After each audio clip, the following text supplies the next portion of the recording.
The mentality here, I think, of most people who are Indians is that my blood, okay, it's like my blood, so I need to continue my legacy. I don't know like why you want to continue your legacy, because neither are you a king, neither is your husband a king or an emperor, neither was your great grandfather an emperor, neither was he the son of God. So I don't know which legacy you want to continue. Okay. Hi, I'm Lucia, and you're listening to Stories of Ordinary Lives. We often think that only the famous have interesting stories, but I believe that everyone does. In each episode, I sit down with someone you've never heard of, but whose voice matters. From cities to villages, across continents, we uncover the rich tapestry of human experience, showing that we are more alike than we think. Welcome to Stories of Ordinary Lives, where every life tells a tale worth hearing. So, hello everyone, and welcome to another episode of Stories of Ordinary Lives. Today we have slightly unusual guest because we have never met before. We don't really know each other. Prerna, welcome. Thank you, Lucia. Thank you for having me on your podcast. Thank you very much for accepting the invite because it must have come a bit strange. So how we got into touch is I was in India in 2018 in Sikkim with my friend Shrujana, who invited me to visit. And together with her brother Sushant and his friend Sid, we traveled for a couple of days to Sikkim. And I spoke to Sushant a couple of months ago and I was like, hey, do you want to come to my podcast? And he was like, well, I don't really want to, but I might have someone who might want. And here we are. Yes, thank you so much for inviting me. I'm so glad I did. Yeah, thank you for joining me here. I think it's going to be a wonderful episode. So let's get into it. Let's dive in. So can you start by telling us a bit about yourself and where you're from? As Lucia already informed everyone that my name is Prerna. I am married to a Bhutia person who is from Sikkim. Currently, I live, work, and reside here in Sikkim, which is a tiny Himalayan state in the eastern Himalayas, which is like sandwiched between Nepal, Bhutan, and we have China and Tibet to the north, and West Bengal and Bangladesh to the south. So that's where we are like geographically located. And what I do for a living is I work for this travel company, which is called Our Guest. I've been working here for 2019 onwards, so let's say around 6 years. And I like meeting new people, talking to them, also providing them guidance in terms of travel to the Himalayan states, to the northeastern states. And I help them out with their travel plans, if they have anything when they want to come to India. So basically, that's what I do for a living. Besides that, I also write blogs about my travel adventures. And whenever I get a chance, I like to travel myself. So that is basically what I do here. And if I were to tell you, I am a Sherpa, so basically I'm ethnically I belong to the Nepali community. We speak in Nepali. I am not a resident of Sikkim. I only live here because my husband is from here. And basically, I was born in this tiny town which is called Barampur, which is in the south of Bengal. My father used to be in the police forces, so he used to get transferred every 3 to 4 years. So they had to keep moving. So I was born in the south of Bengal. And I grew up, I studied in this small Himalayan town called Kalimpong, which is still a part of West Bengal. So that is my early childhood. I grew up studying in a convent. with my grandparents because my parents were always moving around. They were transferred from different places. So that's what I did. And yeah, till then I was in the small town. And after I moved to Kolkata for my higher education, I studied there at Calcutta University, did my master's degree in English literature. Then I also did a course in hospitality and hotel management. And that's how I proceeded to working in travel, in the travel industry. And here we are today. Okay, that's a really interesting story. Thank you so much. I was in Kalimpong actually for a couple of days. It Oh, was lovely. For the listeners, if you've never heard of Kalimpong, it's very close to Darjeeling. And from my understanding, there is a bit of like rivalry between those towns. yes, yes, yes. Basically, I guess in terms of there are a lot of missionary institutions there. Mm-hmm. So, uh, those of us from Kalimpong and those of us from Darjeeling, I think we would like pit one against the other, saying that like our town is better in terms of education and the Yeah. products that come out. So there are a lot of missionary schools in both of these towns. Darjeeling being one of the old,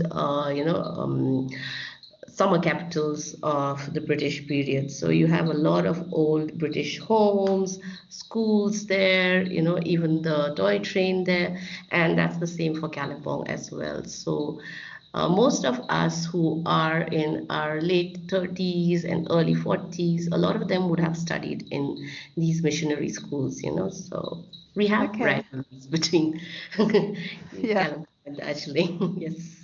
Interesting. Interesting. Okay. And so now you are in Sikkim. What city? I always forget. Good. What's the name for it? Sorry. So basically, Sikkim is a state, and the city which I live in is the capital city called Gangtok. I Gangtok. think you have visited it I did. Yes. last time. Yes. I did. So a few facts about Sikkim, if anyone were to know from the outside world, is basically Sikkim is one of the first organic states in the entire world, okay, to Hmm. be given that organic tag because during the last chief minister's time, they did away with all the pesticides. Whatever food, vegetables are being produced here is supposed to be 100% organic. So it is a 100% organic state, which was the first state apparently to be given that title in the world. So that is Ah. there. Yes, and also since I have moved here, there are a lot of rules and discipline which works well for Sikkim because it's one of the least populated states in India. It's Hmm. also one of the tiniest states in India, so it's very disciplined in terms of, let's say, traffic, rules to be followed, cleanliness. And also, I think when outsiders come, a lot of foreigners come, they need to get special permits, which is called, the ILPs, the inner line permits. So there's a lot of paperwork also to be done when you come here. So people are overall quite disciplined, soft-spoken.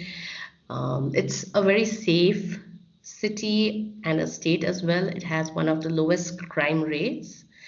And things to know about this place is that it's got a better, let's say, woman workforce who are there compared to other places in India. So it's much safer, I feel, much safer being here.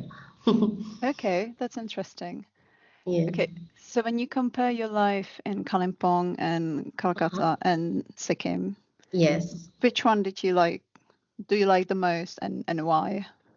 So now that I'm in my late 30s, okay, and because I stay and I work here and I am independent, I would say Gangtok, the city itself, is quite a mature city in the sense that you get to do your thing. Nobody interferes with you. You live your life, you don't bother anyone. However, like each city has their charm.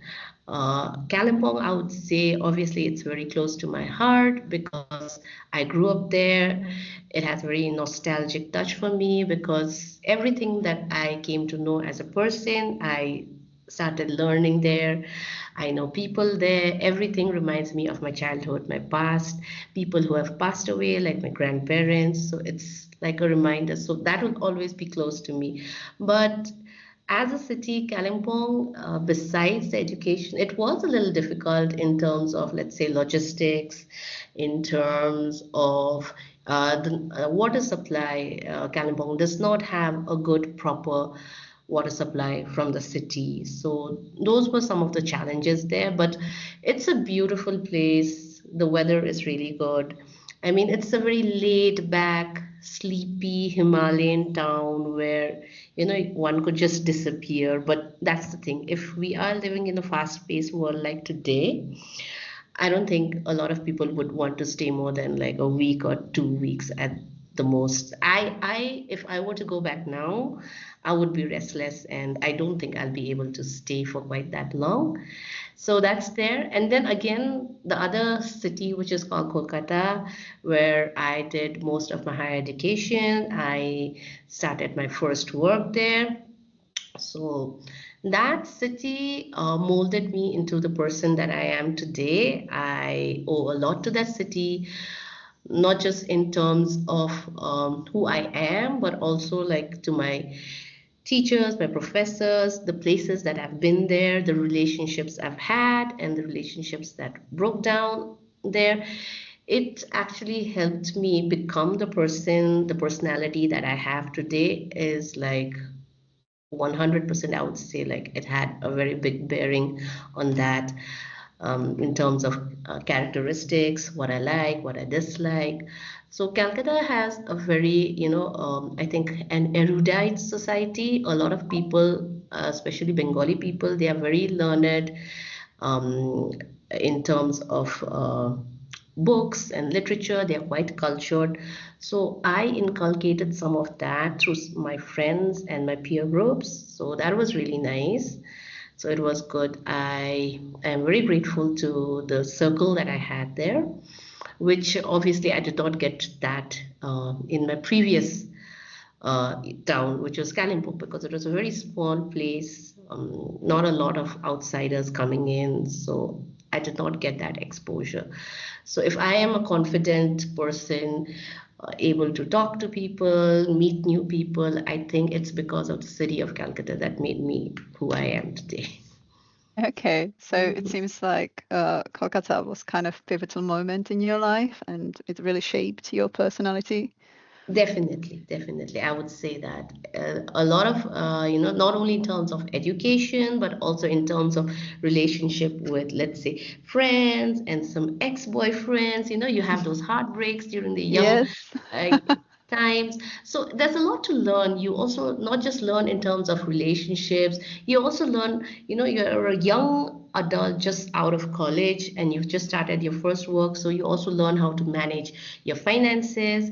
So that was a very big learning curve for me during that, phase of time. So yeah, I think, Yeah. oh God, that helped me a lot. Yes. Okay, so uh, you said it shaped your personality. So if you have to describe your personality, who are you? Who am I? It's a deep Okay. question, isn't it?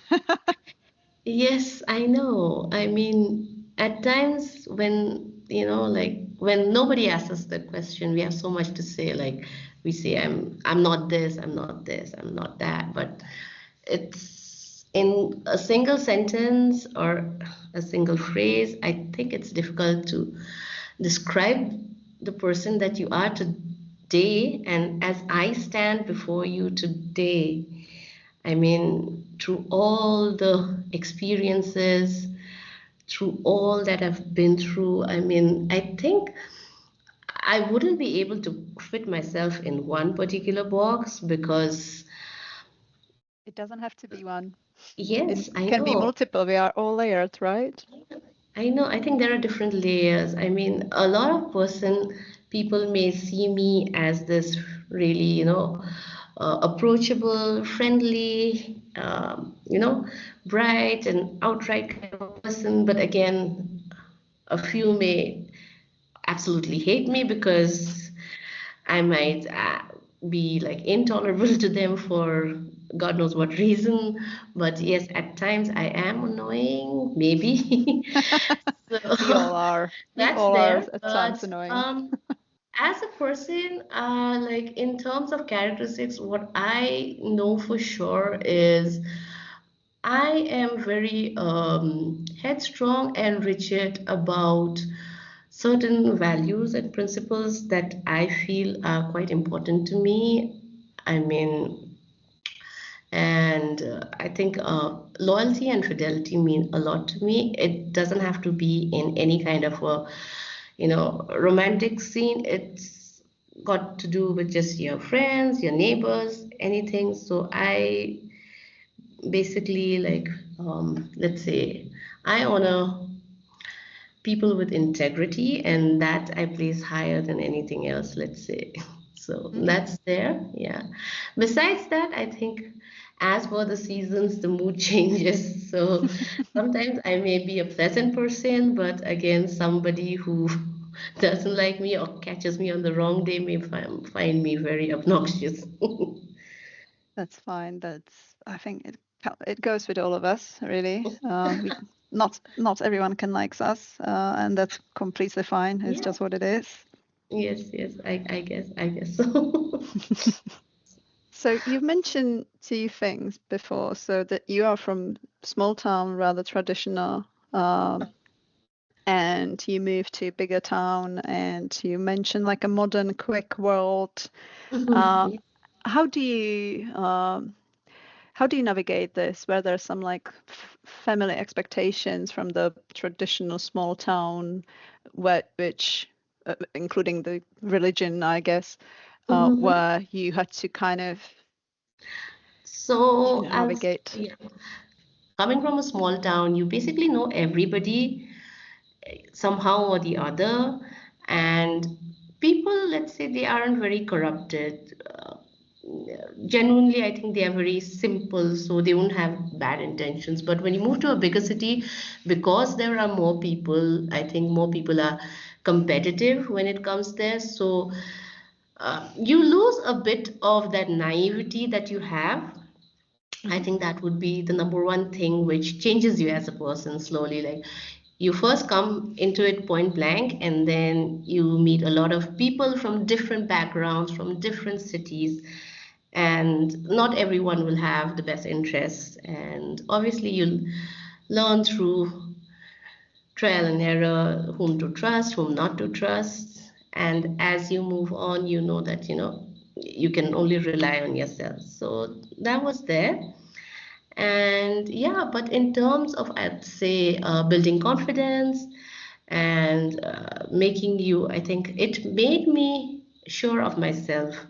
When I came from the small town, I was this very shy person who would hesitate to speak up. I was, although I knew, even if I knew I had the right answer, I was somebody who would doubt myself and never raise my hand.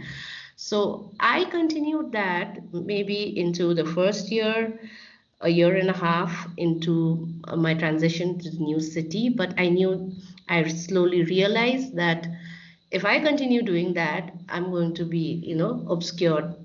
Nobody's going to take notice of me, and I'll never have the opportunity. So slowly my personality started changing. I started coming out, talking to people, voicing, being seen and being heard, basically. So that changes because in a crowd, until and unless you raise your hand and stand out, nobody's going to take notice of you. But it did help me build my confidence as compared to the smaller town which I came from. So yeah, it changed my personality drastically, which I think somehow it helped me in a lot of places, going, meeting new people, maybe sitting for interview for my job, coming from a small town like place. going to a big city, earning money on your own, especially just fresh out of college, having relationships, and also spending money. It was like, let's say, on a roller coaster ride. Like the early 20s were a whirlwind of a ride, roller coaster. I knew that would not last. Obviously, eventually we had to slow down. I mean, like blowing off money, so partying. But yes, I also came in touch with a lot of very smart people who actually helped me in, navigating my character, reading, professors who, introduced me to books which I would otherwise overlook. So yeah, that did shape my personality, that did give me confidence, although, like, you know, there were windfalls as well. I would say I did get into a lot of people, like they didn't have the best intentions, like I said. So yeah, heartbreaks were there, but eventually I would say it was for the better. Like if I didn't have those experiences, I don't think I would be um, what I am today. So another question I have, because we now follow each other on Instagram, so I kind of see what you're posting and stuff. And you mention quite often the role of women in society. Yes, I do. I So feel what's very the strongly. yes? Let's talk about that. So what's the like role of women in your culture, and is it different in Sikkim? Is it different in Kolkata, Kalimpong? And what's your So feelings about it? yes. So basically, I think we are at a crossroad right now, especially in terms of culture. So, see, um, when you talk about India in general, all right, the woman, I think a lot of us, those of whom are educated and probably from like a middle class to a high middle class, I think they are well off. But if you talk about people who are from the marginalized sections of society, there still needs to be a lot to be done. All right. So, and now again, here, when I say like our community, which is the Nepali people and people from the Northeast or in Sikkim, as compared to the rest of the women folk from India, I think we are in a slightly better situation because we don't have as much, gender inequality.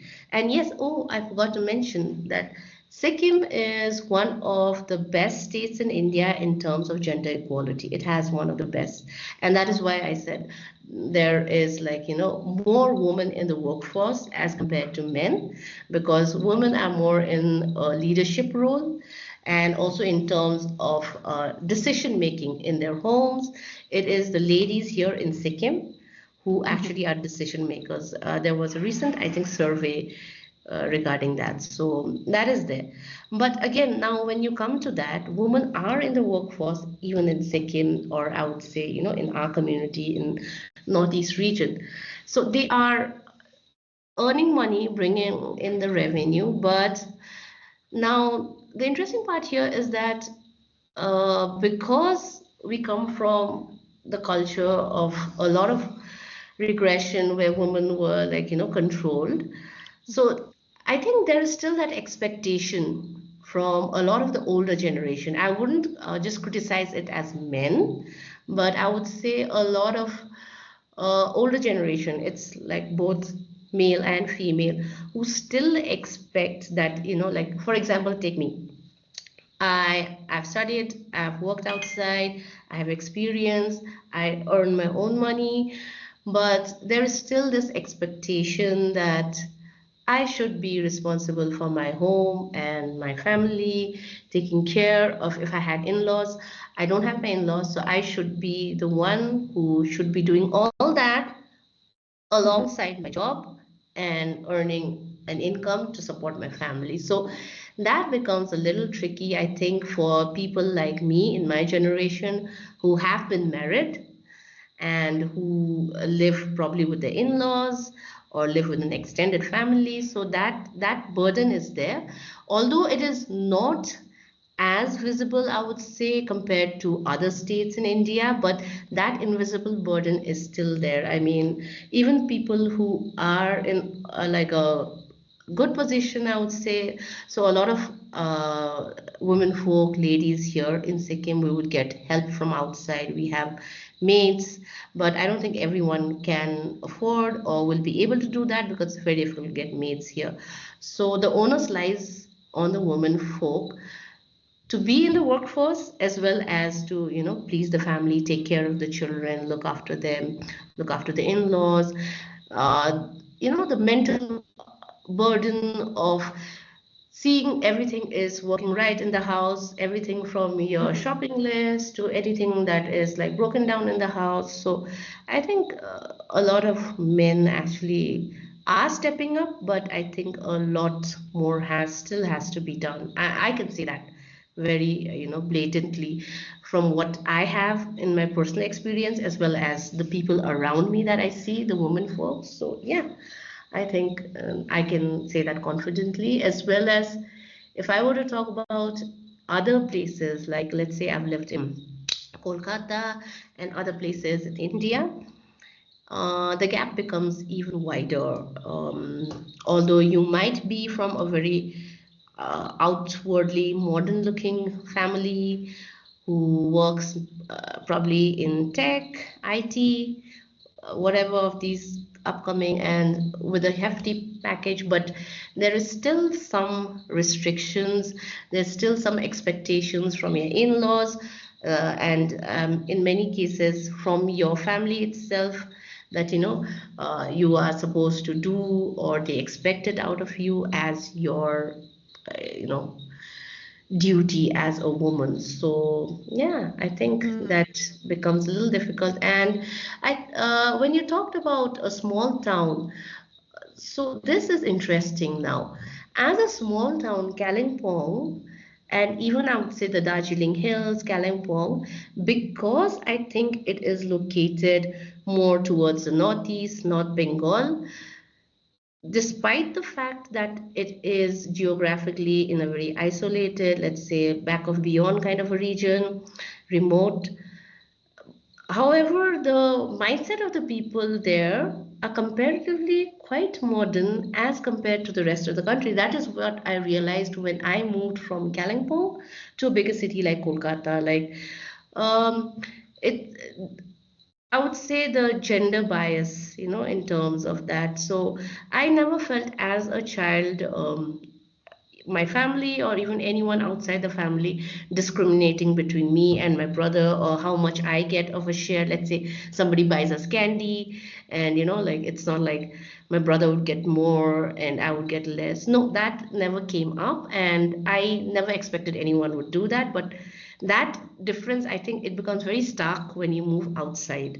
So Really? Even with yes, kids, like candies sharing? no, yes, because when I think the gender inequality is like between brothers and sisters also, I don't think it is there now, but comparatively, I would say like even now when it comes to property matters, okay, Mhm.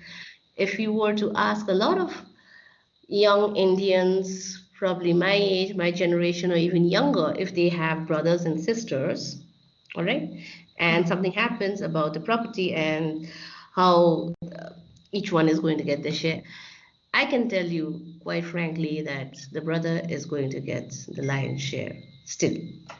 I mean, Okay. yeah, I think it's just quite in a very few cases that of late that people would give equal shares, but ideally, even earlier, if you were a woman and you got married, which means you've married off, so you wouldn't get any share. And your ancestors' Mm. property or land or whatever, so it would just go to the brothers. So it's I think still there. I think it still continues. So yeah, it's there still in a lot of places around Sikkim and in Darjeeling also. But the small things like in terms of education, giving one better opportunities, giving other, I don't think.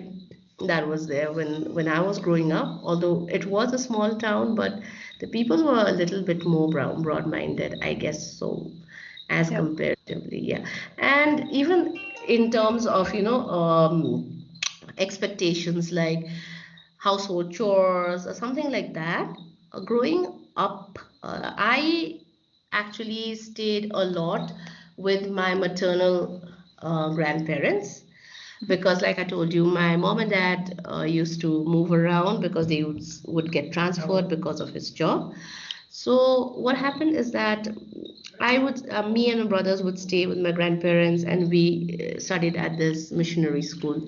So in terms of chores or whatever work we were given, it was equally. It was not based on gender. However, in a lot of places, you'd see, like the son is like excused from any kind of household chores or anything like that, but the daughter is expected to come back and probably help out with the household chores, do the dishes or whatever, wash clothes.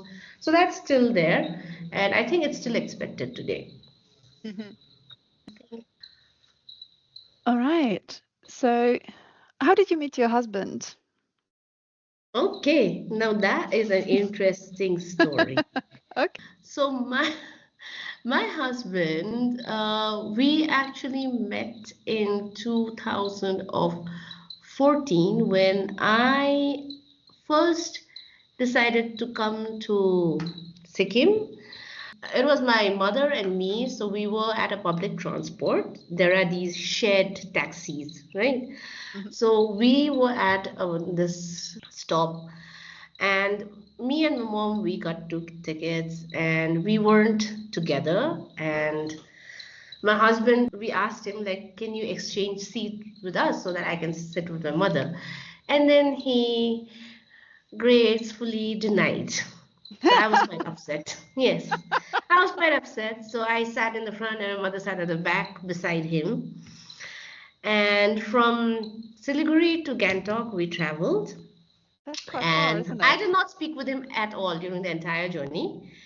My mom was sitting beside him, and my mom is a very chatty person. Like if somebody sits beside her, and it's a 4 hours journey, mind you, from Yeah. Siliguri to Gangtok. So she offered him some, these wafer chips. So he was like, okay. And then they started talking eventually. And then apparently that's what he tells me, that my mom told him about our entire family and our entire history. And he got to know about all of us. And there was this tiny break stoppage where we stopped for some food. And my mom offered him, like, do you want to have lunch with us? So he was like, yes. And then he had lunch with us. And then because my mom paid for his lunch, as a gesture, he brought me chocolates. So I had his chocolate, but then that was it. Like, okay, you get off your stoppage, I'll get off my stoppage. Bye, that's it. And then we went off our own ways. But apparently, like, he had asked my mother for her Facebook ID. So they became Facebook friends from 2014 onwards, and I have no clue. I don't know what's going on. So they were friends for at least 2 years, 2016, 2017. And it was only in 2017 that eventually he decided to add me in his Facebook account, and then I accepted him because he was already friends with my mom. Mhm.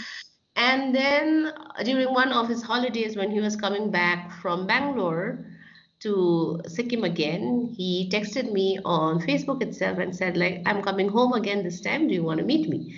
I was like, sure, yes, okay. So that was 2017. So 2017, I said, okay, fine. Like, what time is your flight? I'll come to pick you up with my mom, since you're friends with my mom. I'll come to pick you up. But then because he had some work, he had to go from Bangalore to Delhi and Delhi to Kathmandu. He had some work in Kathmandu and then from Kathmandu. So while he was in Nepal, he did not have service and I could not reach him. So I was waiting at the airport for him, but there's no sign of him. Oh So my. that year itself again went by because obviously it was like I got ditched by him. So I was there with my mom, but he never turned up and we went back home. Then much later, I think 3, 4 months later, he was like, no, I had to take a different flight and I came and this happened. So I was like, fine, no problem. I don't have any issues. And it Four was months again later. another year when the Tibetan New Year happens. He comes every year. He used to come every year to visit his family during the Tibetan New Year. So that was 2017 February. So now in 2018 February, my mom had gone down to Mumbai to be with my sister. So it was just me and my brother who was at home in Siliguri. So he said, like, I this time I'm coming to meet you. I said, like, okay, fine. But I did not have any high hopes because he had ditched me last time. But this time he did come. He came to Siliguri on his own. He came to our house, met with us, had some food, and then we went out. And then that's how slowly, gradually, we started talking. Then he moved back to Gangtok here, and because he got a government job here, so he moved back, and then our visits became more often. My mom also, like, since she already knew him, so we started going out, and eventually in 2019 I moved to Gangtok here and I got a job, and yeah, that's it. And it's so strange. During that time, there was this Nepali artist called Bipul Chetri, and he had this song, which is a very popular song. It's called Syndicate. So Syndicate is the stand from where you get taxis, okay, for various locations. So that song is about, like two people, like a boy and a girl, going to Siliguri and one going to Gangtok. And our stories were so similar. So he used to sing that song to me, probably to woo me. But apparently it worked. So here we are, 7 years later. That's lovely. Yes. That is good I, story. yeah, I did not know that I would end up marrying that annoying person who refused to give his seat for me. Yeah, that is funny. But thanks to my mother, I mean, yeah. Maybe she knew from beginning. Who knows? She might have. That's why she shared her packet of chips with him. Yeah, interesting. Yeah. So that's it. And here it's just me and my husband because I don't have my in-laws. They've passed away. So it's just me and him. Mhm. Although he's got his grandparents, we don't live in the same house, although like it's in the same building. So it's him and me, and we work. And I have my pet cat who's 3 years old. Yeah, and another interesting thing here is like a lot of people would automatically assume that after you get married, so that the eventual next step is like obviously you'll have kids, right? So, Mhm. and yeah, and I think whether you know or not from my post and what I put up, so I am like very strongly like child free. Like I'm against reproducing. I'm an anti-natalist. Mhm. Yeah, so I have very strong opinions on that, given the fact that I myself, I am the first of 3 children, and yeah, it's a lot to take in, not just in terms of finances, but even for the family. And I feel like, a lot of people, they just ask you on your face, like, why aren't you having children? I'm like, I have so many reasons not to have them. Like, those are Like, obviously my personal what are reasons. your reasons? If you want to Uh, share, you don't have to, but No, it's okay. I'm absolutely fine sharing them, especially on a podcast, because like a lot of people keep asking me like, when are you going to have kids? Like, hmm. already it's been 6 years since you got married, so when are you planning to have? Like, I already have a kid, like, on four, who walks on all fours. He's 3.5, so I don't need any more. So basically, I think the first reason, as far as I can remember in my childhood also, the number one reason would be like fear. I think earlier when I was younger, I feared getting pregnant and I feared childbirth. I think that was my number one concern. It isn't anymore. That is not the pressing reason. But the whole idea of childbirth terrified me. The Mhm. whole idea of I think pregnancy Although a lot of women are like, yeah, it's one of the most beautiful things, but Oh, I haven't heard my, that. Apparently, it's yeah, horrible.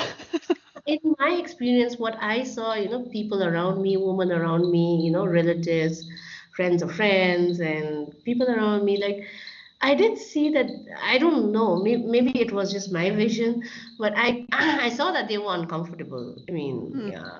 So I was terrified looking at that. So I think the number one thing was fear, like actual fear. I was terrified. I was scared that to get pregnant. And Mhm. as I matured, I started understanding how the real world works and everything around me. When I look at the world, I mean, it's still a lot better, I think, in a lot of ways. But when I see, especially India and China, and the population which is going on, and the amount of people that we put in for the amount of resources that we have, I think that actually permanently turned me off. Mhm. Because especially even now when I see people, if you're from a small town, you're from a good state like Sikkim, it's very difficult to see it. But if you go to other places and you live in these cramped housings and you see so many people, and I think like when they grow up, I mean, like a lot of people say, like, they will look after themselves. It's their future, they'll look after themselves. But we shouldn't depend on like our children to save us. We Mhm. should be saving them. So I think the other reason why like I'm child free and I'm antinatalist is, yeah, basically the condition of the entire world. Let's not just say India. I think all the world around us, and especially so in India right now, I would say, like, if me and my husband were to have a child maybe next year, first of all, um, India, like the healthcare, what we have is it's quite expensive. Government hospitals are like, it's very bad. I mean, I wouldn't want to give birth at a government hospital. And if you go to a private hospital, it's quite an expensive affair. It's Mm. almost 1 lakh to 2 lakhs for childbirth. And then next comes, once your child is at the age of going to school. So the best schools, I mean, just to get the form for, admission, that itself is a rat race. It is so difficult to get into the schools. So the rat race for the child also begins from day one he or she is born. So then they get into the schools, and the schools itself also, each class will have like around 50 to 60 students Oh with, wow, that's a lot. yeah, they are in Siliguri because I used to teach in one of those schools while I was there. Hmm. So you have one teacher, at least you have 50 students in one class, and that is just one section. There are almost like 5 to 6 sections of each class, Hmm. right? So you go to school, and then I think like this many children when they pass out, and again there is this competition to get into a good college. So a lot of them, if they are good in studies, they get to the college. But then if you're not that great, maybe you spend more money and go to some technical college or do something. And then comes the time of getting the job. I mean, there the employment opportunity in India and the amount of, like people that are underpaid and underemployed is so bad, I would say. Like, I think recently there was this government post which came out for, I think it was just a clerical job. And the qualification that was required was just a high school diploma. Okay. But people with master's degrees, with PhDs were also Hmm. applying. I mean, that's a condition. So if you are unable to provide jobs, meaningful jobs, which actually feed their family and their lifestyle. So there's no point bringing in more people because Yep. I don't. think it's sustainable at all at this point. I mean, like, where are we going to feed them? How are we going to get the jobs? Which colleges are they going to go? And even though, I mean, it's so difficult to get a job in India, and everyone that I know, including myself, I mean, I'm thankful for my job, but I think every one of us, we are over qualified and underemployed and underpaid. And the thing is that you can't help it. I Mm. mean, the jobs that we have now, you wouldn't need to be at that level. But the thing is that in order to get that job, you need to beat the rest. So at least you need to have that position because you would not even be considered. So going forward, if you keep on multiplying at that pace, I don't think it's sustainable, at least for a country like ours. For again, this now Sikkim again it differs because the actually fertility rate of Sikkim is one of the lowest in the country. Mm. And yeah, and there's this government policy actually that the state government has devised that for every new child born, the state is going to reward the parents. So despite that, I am an antinatalist. I've decided not to have children because the indigenous population of Sikkim is in a steady decline, right? Mhm. So that's one of the reasons. So the more kids you have, you get more money in cash, actually. So that's the thing. But in India, I mean, we've already surpassed China. So I don't think it's sustainable at this point of time. I mean, yeah, it does create a huge workforce. It does create cheap labor, but the quality of life, I mean, I think everyone deserves that. And the fact that, I see a lot of couples who want to have children but probably have some issues would still go to fertility clinics, try for surrogacy or something like that. I mean, if I were to ever become a mother, I mean, I'm already a mother to so many, okay, like stray cats and dogs. I'm still a mother. So I think I would honestly like, take up a child who's already here and Yeah. unwanted rather than have someone of my own blood because the mentality here, even in Sikkim, although people are a little better off, I would say, but the mentality here, I think, of most people who are Indians, of us, is that my blood, okay, it's like my blood, so I need to continue my legacy. I don't know, like, why you want to continue your legacy because neither are you a king, neither is your husband a king or an emperor, neither was your great grandfather an emperor, neither was he the son of God. So I don't know which legacy you want to continue. Okay.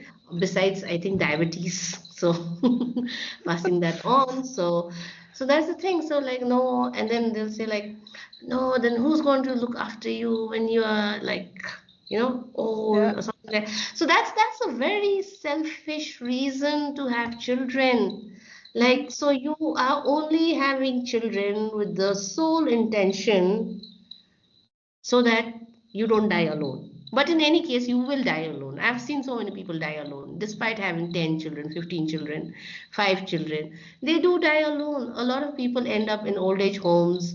A lot of people are neglected in their own homes, especially, the grandparents. And they are relegated to the role of just babysitters. I've seen them with my own eyes, and they are never taken out, they are never going anywhere, they're not included because they don't add anything of value financially or otherwise to Mm. that family. So they are just there as a rubber, like a monument. Yeah. So I don't see the point, but anyways, to explain all this to people who don't want to see it is difficult. But I'm like, if you want to have children, that's well and good. I am not having children so that you can have yours and yours will have a better chance. Because if I have my own 2 or 3, then that will be there will be that much more competition, right? So Mhm. all of us can't be like, an eye for an eye. So at least try to get some of the road from the orphanages. Given if I have enough money, let's say if I'm in a good financial situation and I'm in a stable part of my life, I would definitely do that. For now, I'm doing what I can with stray dogs and cats. I do foster them at times. I provide them food.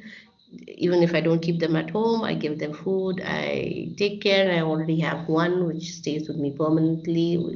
That's also a stray cat. I didn't, just Mhm. buy it or thing. So yeah, I mean, I don't know.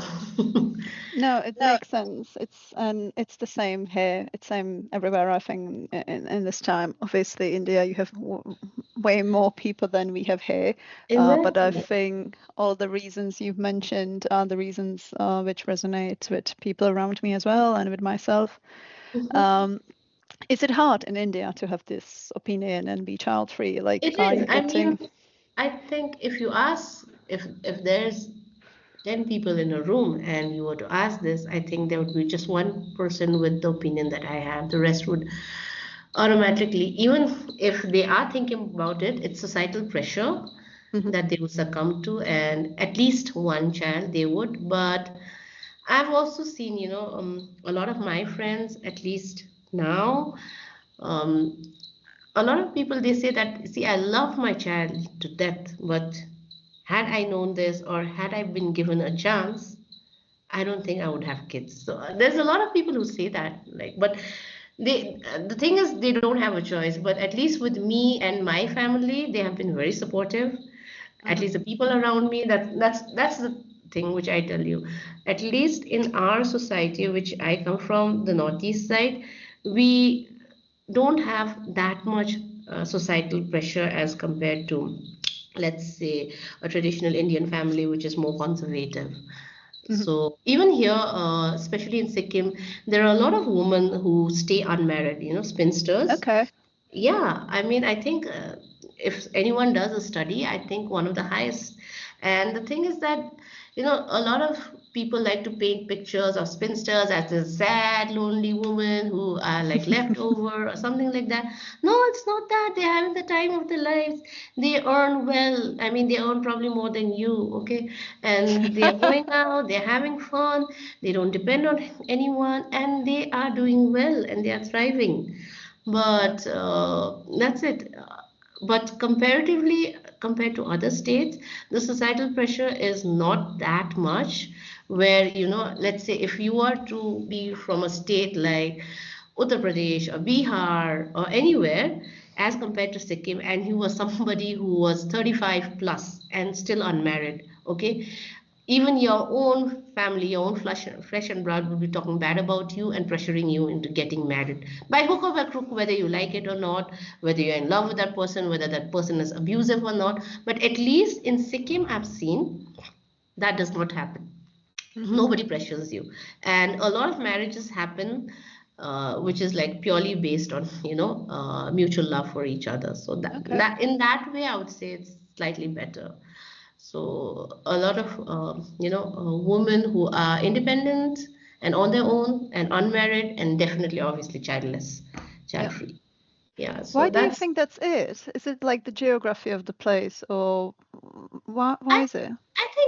I think because in my opinion I feel that probably the culture, like I told you, a lot of women, even before, a lot of them had education or anything like that, the households in northeastern parts of India, in Sikkim, let's say the other parts of the northeast, the main decision maker, like I told you before, are the women folk, right? They Mm. hold the main, the family together. Tomorrow, if somebody needs to buy, let's say, a new bed or they need to purchase something, um, obviously the father will be there, but the main decision maker in terms of, like budgeting and finance in It's the 90% of the woman. houses is the mother, is the matriarch. So Are I you guess the decision maker in your house? definitely, I am. I Lovely. am. Yes, in my family, in my like thing, the people that I work with, the colleagues, that was quite strange because we were also doing like a survey recently, Mhm. and when we decided like who's our audience and things like that, we were just having a discussion. So we were like, in Sikkim generally it's the ladies who make the decision, and like all my other colleagues also agreed, like, yeah, in my house also it's my wife or my mom or something like that. So it's like, yeah, and the men kind of agree to it, right? They Okay. do bring in the income, but they agree to it. Whereas that's not the case, I think, in other societies, in other places in India. So I guess because of that, there isn't as much societal pressure to, like Yeah. marry within certain age, because they are already shouldering the responsibilities, okay? Whether they are a wife or a sister, like they are already working, either working somewhere and getting revenue, or working in the shops, or probably in the fields if it's the villages. So they are doing that, and managing the finances, taking the decisions of the home. So that is carried forward, I guess. And yeah, another strange thing which I saw from other people is the liquor shops here. All right. Mhm. So if you've been to India, to other places, you'll see that the liquor shops, they have these like steel grills, okay? And you need to ask whatever you want from outside, and then the shopkeepers will be inside present. And it's generally only like males who will be in line to buy it, and it'll be males who will be inside the shop selling it. Whereas in Sikkim, it's a very like open, there will be like an elderly lady selling liquor shop, and it's like a normal shop, displayed Mhm. everything outside, and there'll be like your counter, and anyone can walk in. Like I go and buy myself liquor if I want a bottle of wine or whiskey or whatever, brandy. So that's very normal, natural to us. But people visiting like Sikkim from other parts, when they see it, they find it quite strange, actually. So Mhm. that, I think, in that itself, it shows that the gender equality is like actually a little bit better than other places. Yeah, yeah, that's a huge sign, kind of hidden but massive. Yeah, Yeah. so that's there, and yeah, I mean, yeah, and I told you the fact that a lot of ladies in this area, like this region, I don't think they have much pressure from the families that Mm. you get an ultimatum, otherwise, like you have to marry and have a Yeah. family. Yeah, so I think they're doing well on their own, and I don't see anyone pressuring them or like making them feel guilty about their choices. That's Mhm. what. So yeah, so they That's are good. doing, yeah, so they're Okay. doing well in terms of that. Interesting. Yeah, I do believe we have to kind of spread a good vibes through kindness.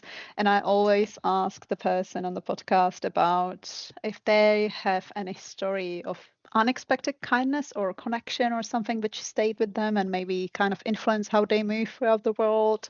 Can you think of anything? It doesn't have to be big. It can be small or just, you know, anything. I think kindness, I would say, like, the one difference, it's not like somebody was very kind to me, but it was in my family that happened. So it was a couple of years back when my sister was working in the state called Gujarat, all right? So she Mhm. was working in the city called Ahmedabad, and she got really, really sick there, all right? So she's far off from home. She wasn't married then, neither was I. We were quite young. And to go to Ahmedabad from like my home, it takes at least, like, you have to change two flights. You have to go to New Delhi, and then from New Delhi, you have to go to Ahmedabad. So she got quite sick there, and obviously she doesn't have anyone there except a few of her colleagues. A girl that she met there became her friend, and then she was quite serious.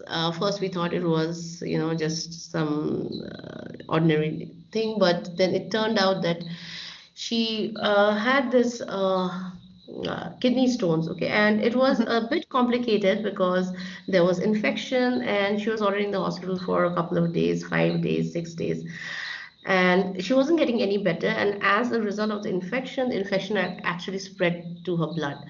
So my mom, obviously, she took the flight immediately, in that state, and then went there. And while she was at the hospital, we have like I told you, we have insurances which help us, like we a private health insurance. We don't have health, how the UK has, Mhm. NHS or anything like that, because our government services aren't that great. So the health insurance also backed us up, but it already ran out of the funds which were allocated to her. So already that was done, and still she wasn't getting better. Neither had her actual the surgery which was supposed to happen, it hadn't started at all. So this girl which she met just there, and her mother, like she met them there only at the place that she used to work newly. So they were so kind. I don't know, probably because my mother was in a new state where she did not know how to speak the language. She doesn't know the city. She cannot navigate.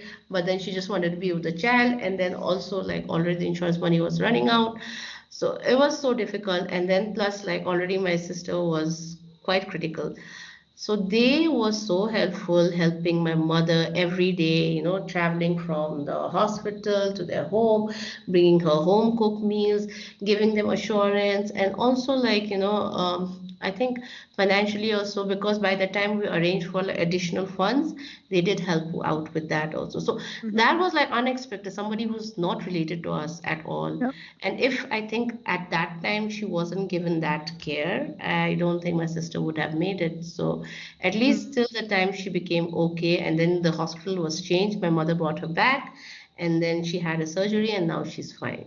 So that was like we had almost lost my sister. So if it Yeah. weren't for those people, her mother and that girl whom she had Mhm. met at work, I don't think my sister would have, survived that ordeal at all. And not Wow. just that, even during the day that she actually went to the hospital, it was just her, and she was taking painkillers for that, that stone which was lodged in the kidney due to infection. It was already hurting.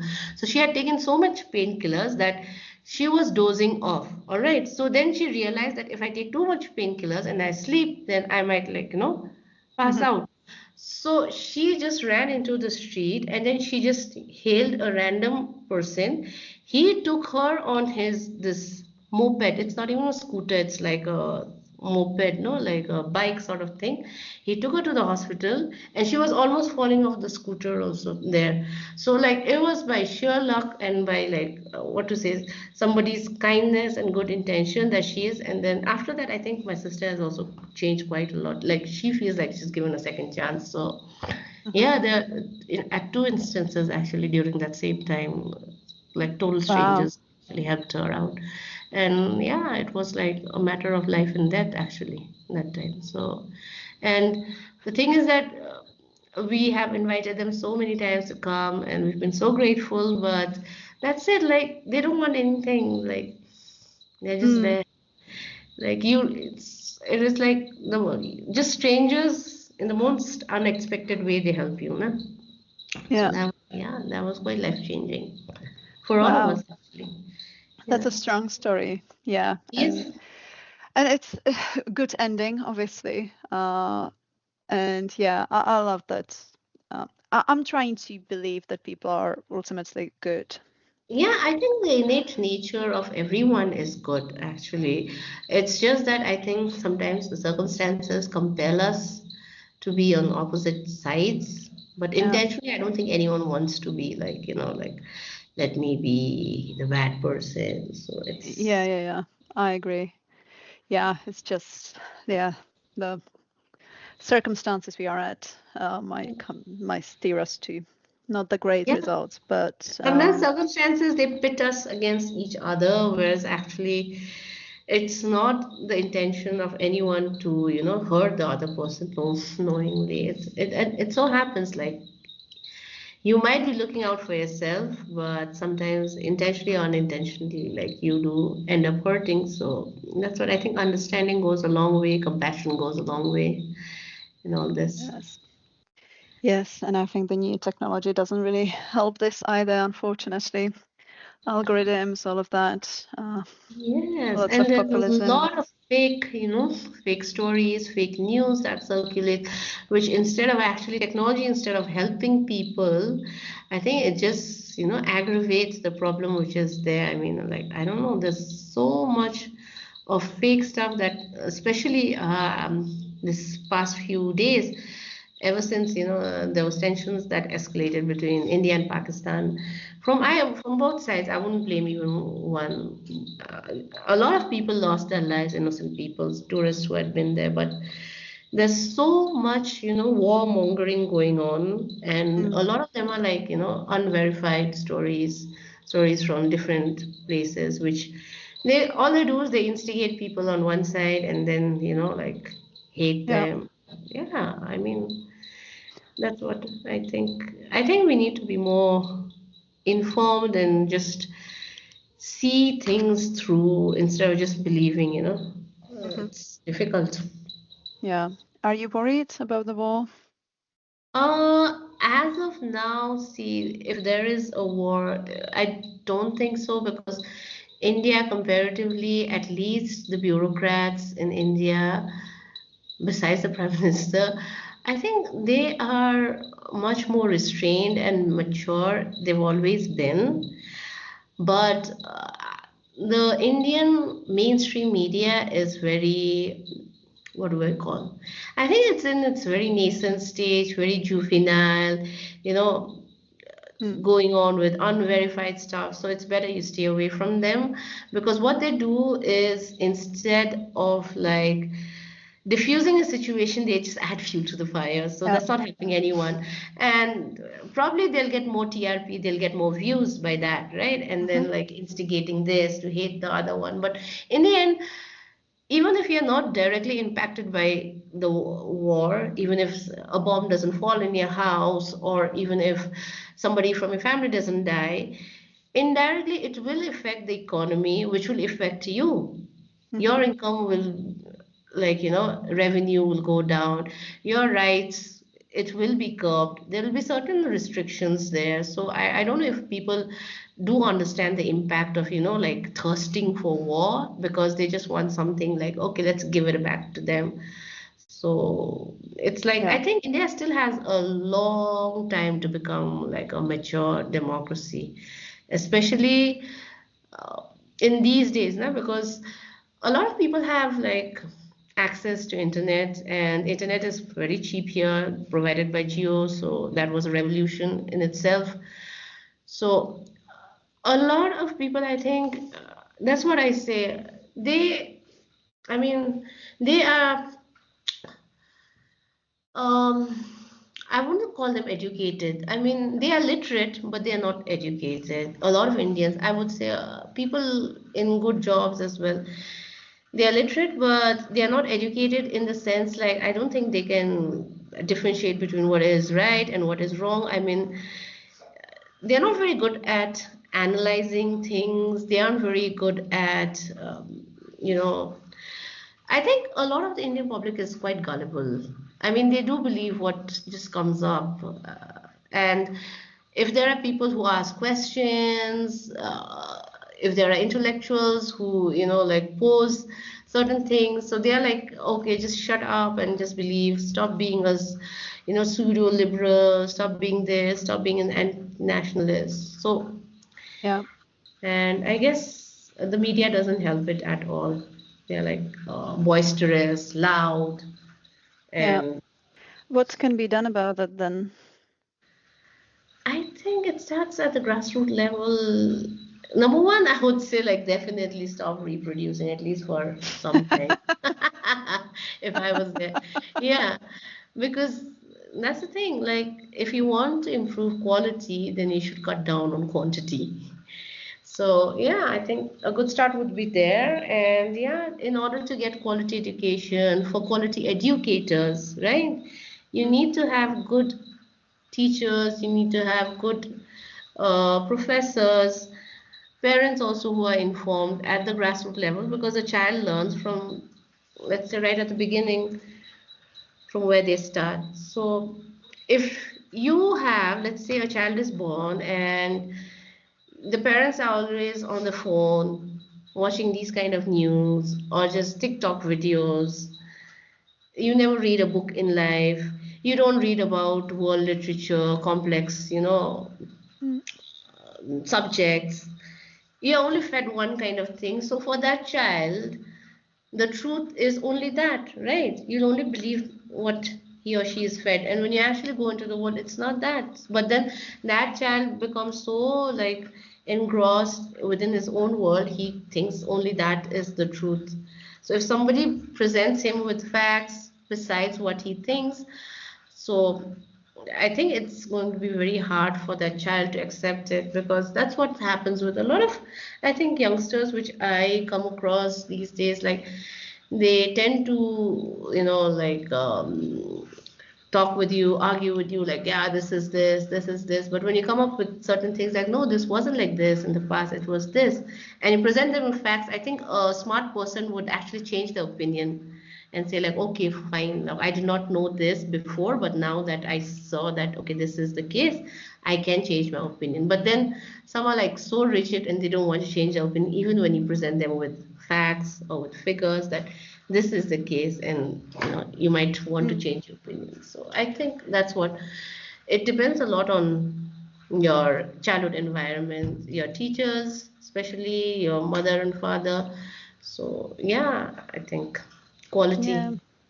And to Yeah. have quality educators, you cannot have like a school which has 50 children and one teacher. So Yeah. that's not, I mean, like it's humanly not possible for that teacher to give attention to the children. So I can only imagine what kind of students. I mean, a few of them will be good and obviously gifted children, but I think that individual attention when teachers give it to their children, it makes a whole lot of difference.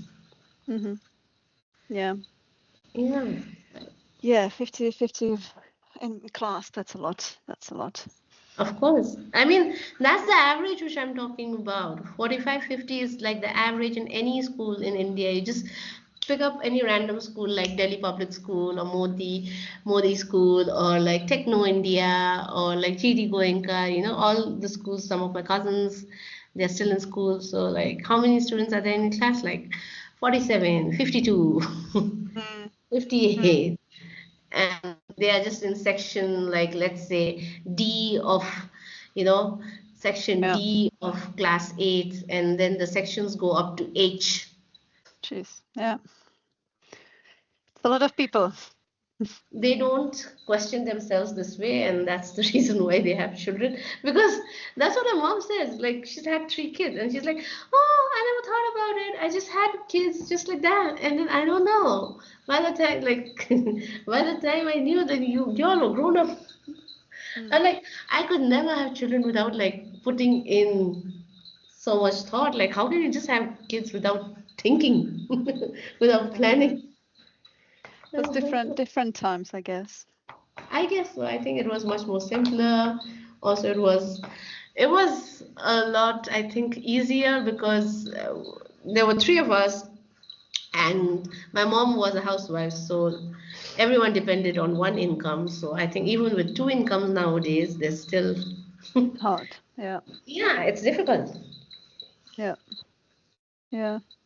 Yeah, Yeah. with state Hard to of the compare. economy, the prices, inflation. My God, Mm. it's difficult. Yeah. It is. All right. Well, I hope we would end on a more positive note, but Well, I am positive. I am positive about, at least there are quite a few people like me, like-minded people I have seen, you know, who do understand, and hopefully at least we can bring some balance, if not a change. Mm. Yeah, Yeah, we can because the spread some. environment needs saving, Yeah. the animals need saving, and also, the unwanted children need saving. I think somebody needs to do that. So I think Yeah. people like us, at least like me, at least we think about it. I would say like a lot of people who call me selfish for not having kids, but I would say like I would be like more. I'm one of the least unselfish person because of all these things. Because honestly, like If I didn't do it, I don't know who would, because everyone else is busy with their children. Hmm. Yeah. So hopefully one stray at a time. I'm trying to save some strays, Mm. some children. Hopefully in the future. Let's see. Yeah. Oh, hopefully, fingers crossed. That would be nice. Yes, and maybe I'll update you with the news that. Yes. Well, So I hope I didn't bore you. I no, hope. not at all. It was very insightful and interesting. Thank you. It's quite funny how similar the stories are across the world, really. Yeah. I know the cultures are different and everyone has like different, sort of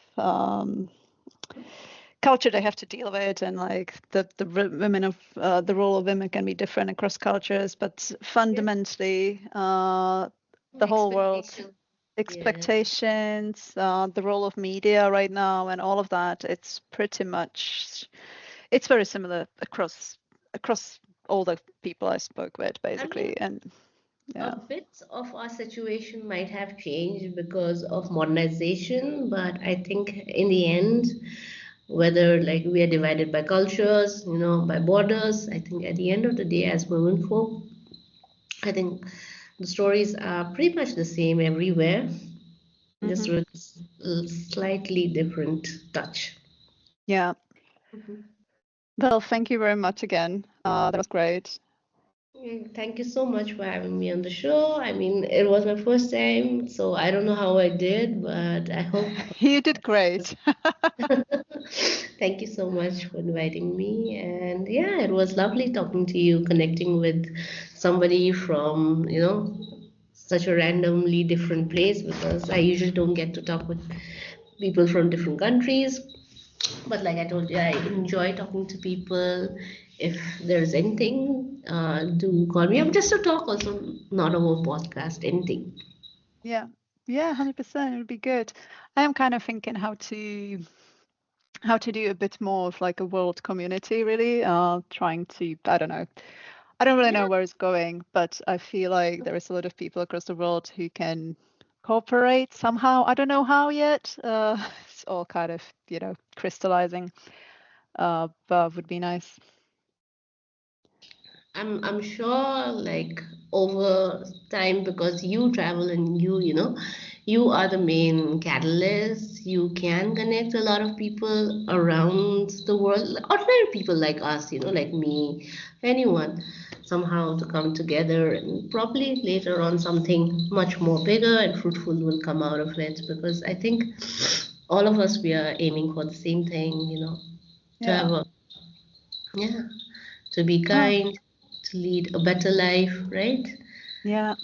Yeah. Oh, that would be lovely. Fingers crossed. Yes. Yes. I'd love to see that, come to Well, me fruition. too. Me too. Let's see where it can take us. Yeah, that would be interesting. Of course. Yeah. Okay. Okay. Okay. Bye, Lucia. Bye Thank you. bye. Thank you. Yeah. Bye. Bye.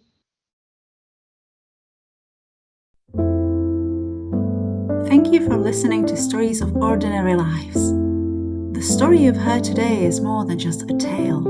It's a seed of empathy and understanding. When we truly listen to each other's experiences, we don't just hear a story, we become part of it.